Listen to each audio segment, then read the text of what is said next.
How far would a person go to pursue a bitter rivalry? To prove, once and for all, without a shadow of a doubt, that they're the best there is? We'll find this out and more as we delve into the story of Hwoarang. Hwoarang is as ill-tempered as they come. Never being one to back down from a fight, nor go back on his word, he often finds himself in trouble with just his mouth alone. Excitement fuels him. You could even argue that it's his sole reason for fighting. If he hates you, you'll know. If he has a bone to pick with you, you'll know. Well, okay, he usually treats people the same way, but that still doesn't change the fact that you'll know. Believe it or not, Hwoarang isn't the type to let his pride get ahead of him, which isn't a common trait of someone of his character type. As you will see from his interactions within the story, Hwoarang is a go-getter who will stop at nothing to get what he wants. There's a reason why he fights. As a matter of fact, it's the same reason why he'll go after anyone who even thinks that they're stronger than him, to satisfy his pride and lust for battle. One day, the sight of a limousine caught the attention of the brawler. It belonged to the Mishima Corporation. In pursuit of a hefty payday, Hwoarang darted out in front of the vehicle and demanded a fight. This was when a young man with spiky hair exited the vehicle and accepted his challenge. The young man was Jin Kazama. Little did Hwoarang know that this would be the turning point in his life. For the first time in his career of conning, he would only manage a draw. Devastated, he returned to the dojo that he trained in under the tutelage of Pekto-san. Sometime later, Hwoarang found his master beaten and bruised. Pek became the victim of a creature's onslaught, Ogre. Determined to get revenge for his master's defeat, he enters the third King of Iron Fist tournament. The possibility of redemption for his fight with Jin was just an added bonus. Following the ending of the tournament, Hwoarang was awarded a trophy. Not only did he fail in his pursuit of Ogre, but he didn't even get a chance to fight his rival in the tournament. Frustrated, he prepared to throw the trophy into the sea until his attention became averted by the sight of a familiar face. Stemming from an unrelated event, Jin desperately ran from a group of soldiers in heavy pursuit. As a form of distraction, Hwoarang threw his newly awarded trophy and effortlessly defeated the armed soldiers. After allowing his rival to escape, a flame became ignited within his chest. Not a single word was said, but if his smile was anything to go by, there was much more to look forward to in the future.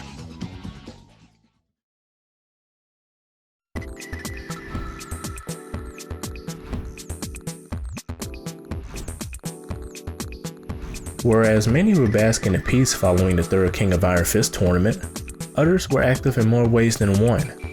During this time, Hwoarang was drafted into the South Korean military and assigned to a Spec Ops unit.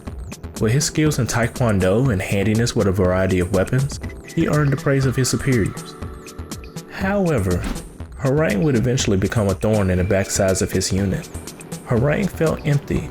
He longed for his prior lifestyle of hustling money and engaging in hand-to-hand combat. When word of the King of Iron Fist Tournament 4 reached his ears from the military base, his blood began to stir.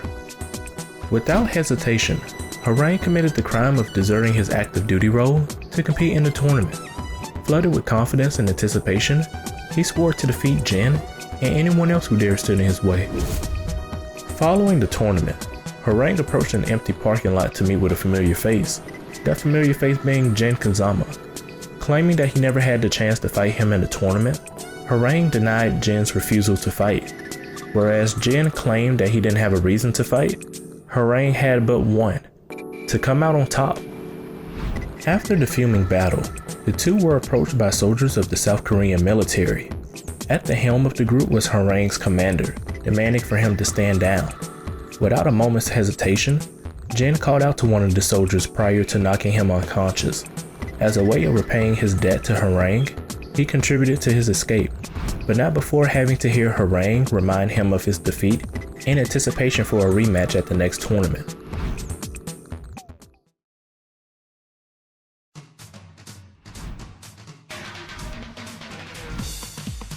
Despite Hwoarang's best efforts of escape, he was eventually found and detained. At the Korean embassy, a letter was delivered to him by a man claiming to be the ambassador. A look of sheer surprise colored his face. It was an invitation to the upcoming King of Iron Fist tournament. Hwoarang demanded to be released from his quarters. The next day, he took a flight to Korea to complete his training. At last, he was finished with his military service. Passion fueled his eyes as he prepared himself to face his rival in the tournament. Fight after fight, Hwoarang battled viciously to advance to his rival. Along the way, he encountered his Taekwondo instructor and master, Peck. Yet again, Hwoarang went out on his own without his master's permission. Despite his plea to press on so that he could test his mettle against his longtime rival, his master feverishly challenged him, a challenge that resulted in his defeat. At last, he finally met his rival in the moonlit wilderness. Although Jin had other matters to attend to, he nevertheless accepted his challenge. The ongoing struggle to suppress the devil gene within him, coupled with his goal of wanting to put an end to his family's insanity, resulted in his defeat. Instead of being rewarded with the sense of satisfaction that would come with an undisputed victory, Hwoarang watched idly as his rival left to deal with a more urgent matter. Upon returning home, Hwoarang became involved in street violence, just as he was before. He stared danger right in the face as he prepared himself to take on a group of street ruffians. Just before he put himself at risk of getting injured, his master, Peck, intervened and made swift work of the thugs. Heeding by his demands, Peck dragged his student down the street to return to their martial arts sanctuary. However hard his master may try in order to isolate him from the dangers of unauthorized combat, violence always seems to find its way back. During a late night drive down a near empty highway, a strange figure occupied the path ahead. Slamming the brakes did little to halt his overwhelming speed as the figure effortlessly blew Hwoarang backwards and destroyed his bike in the process. Emerging from the flames was a demonic figure with horns and a physical appearance that resembled greatly to someone he defeated, Jin Kazama. Thirsty for revenge, the devil entity slowly closed the distance between them. Much to Hwoarang's dismay, that was a fight that he was not prepared for.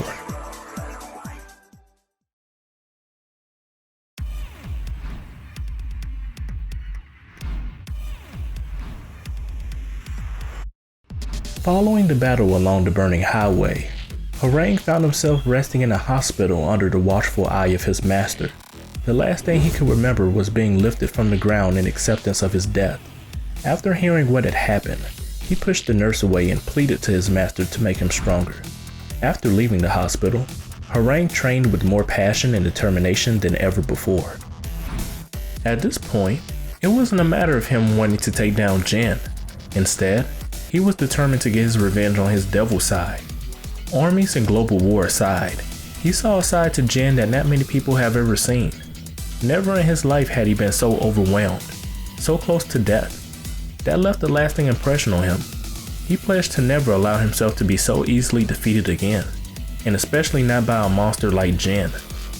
Although the satisfaction of defeating his opponents could not equate to the satisfaction of defeating his rival, the experience was enough for him to hone his newly discovered talents.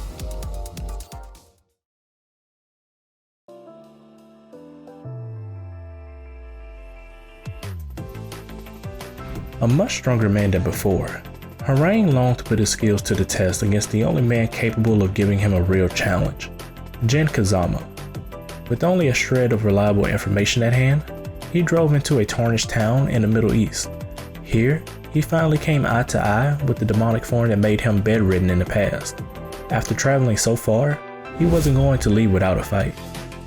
The furious battle ended with Jin falling unconscious. Once again, Hwoarang reclaimed his self-proclaimed title as victor in their feud, albeit with the disappointment that stemmed from the fact that Jin was not in control of his body. As he threw his last insult, a grenade was thrown near the two fighters. In a panicked attempt to save him, Hwoarang lifted his body and threw him to safety. However, the grenade managed to explode, damaging his right eye in the process. As Jin ran from the pursuing soldiers, Hwoarang drifted into unconsciousness. And that was the story of Hwoarang. Thanks a ton for watching the video. If you enjoyed the content, check out my last video on why I think Tekken 4 had the most realistic story. You'll love it.